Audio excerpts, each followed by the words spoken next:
Luffy baru aja bela Shanks. Di sisi lain, muncul fakta kalau Shanks ternyata punya saudara kembar. Dan orang itu malah mau naklukin Elbap. Jujur ya, episode ini isinya lore semua. Tapi tiap dialognya bikin merinding sih. Oke, ceritanya dibuka saat Gunko masih pengen nyiksa Loki. Tapi Samrock langsung nyuruh dia berhenti. Katanya, gak usah maksa nundukin Elbap pakai kekerasan. Rencananya diganti. Mereka bakal bikin para prajurit raksasa Elbap jadi pasukan di bawah komando pemerintah dunia. Sebelum pergi, Loki malah ngejek wajah Samrock. Dia bilang wajah Samrock mirip banget sama Shanks, jadi mustahil mereka gak ada hubungan. Dan Samrock akhirnya ngaku kalau Shanks adalah adik kembar yang terpisah darinya.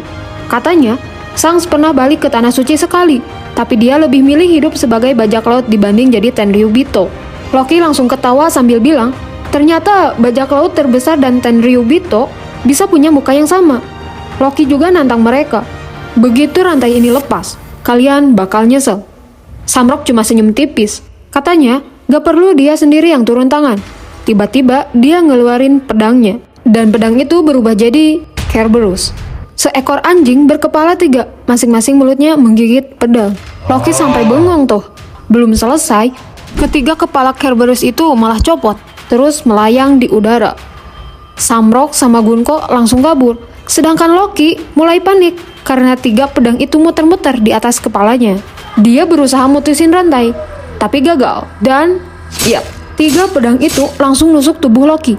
Sambil pergi, Samrock bilang kalau mereka bakal ganti strategi. Mereka bakal mulai mengendalikan anak-anak prajurit raksasa, bahkan minta 1 anggota lagi datang ke Elbap. Lanjut ke Luffy. Para raksasa ngotot bilang mereka lihat Shanks, tapi Luffy langsung nolak mentah-mentah.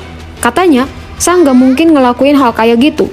Menurut Luffy, kalau ada orang yang mirip Shanks, berarti itu cuma penyamar. Sampai akhirnya para raksasa nyeletuk. Kalau gitu, mungkin saudaranya. Luffy malah santai. Dia mikir kalau Shanks punya saudara, pasti orang baik juga. Luffy sama sekali belum tahu kenyataan yang baru aja diungkap Loki. Sementara itu, Franky lagi keliling lihat pohon Adam. Dia shock karena seluruh pohon itu ternyata Adam asli. Padahal ya, sepotong kecil kayunya aja harganya bisa ratusan juta beli. Replay lalu nunjukin sebuah mural kuno yang terukir di batang pohon. Katanya ya, ukiran itu diperkirakan dibuat sekitar 800-900 tahun lalu, alias tepat di era Void Century. Franky langsung heboh. Dia bilang, Robin wajib lihat benda ini. Di perpustakaan, Saul akhirnya ngeluarin kitab Dewa Elbap, kitab kuno yang jadi asal-usul semua legenda para raksasa. Robin pun mulai membacakannya. Isinya menceritakan tentang 3 dunia. Dunia pertama hancur karena manusia terlalu serakah sampai menyentuh matahari terlarang. Dunia kedua dipenuhi perang, para dewa saling murka, dan matahari bahkan disegel. Lalu, dunia ketiga. Saat kekacauan mencapai puncaknya, dewa matahari akan kembali menari sambil tertawa, membawa dunia menuju akhirnya. Lalu, fajar baru akan lahir. Dan kalimat terakhir kitab itu sukses bikin merinding. Mereka pasti akan bertemu kembali. Kalau ramalan ini benar, bisa jadi semua yang terjadi sekarang memang cuma awal dari perang terbesar di sejarah One Piece. Shanks punya saudara kembar, Loki ditusuk Kerberos, dan kitab dewa mulai ngebocorin akhir cerita One Piece. Oda lagi masak gede-gedenya nih cuy.